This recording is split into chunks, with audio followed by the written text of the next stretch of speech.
Sağdım 9 sivara sen girmiştin.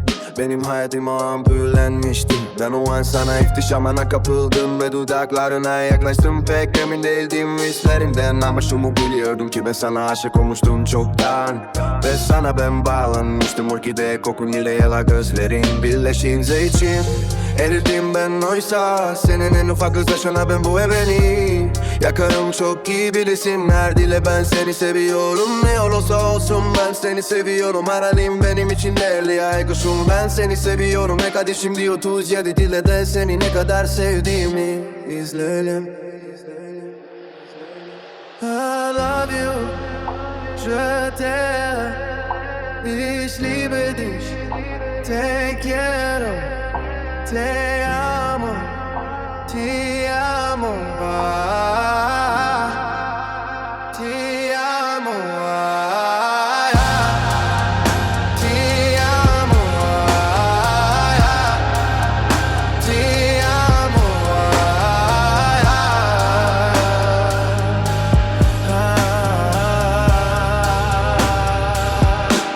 Я тебя люблю, а считаю, 원하너요 обойду лелечерге.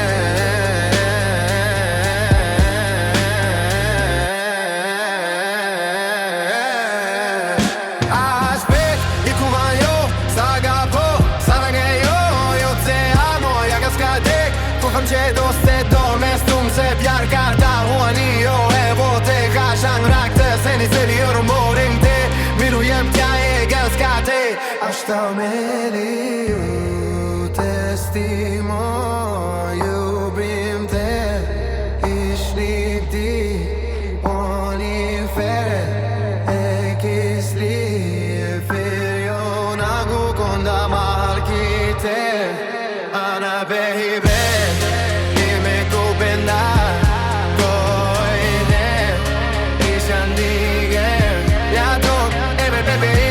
seni seviyorum onu da böyle belli. Saçının teline zarar gelmesin isterim, saçının teline zarar getireni yanında def ederim. Seni üzmelerine asla izin vermem bebeğim, seni sonsuza dek. Hastalığım sağlıkta seveceğim, ant içerim içerim içerim içerim.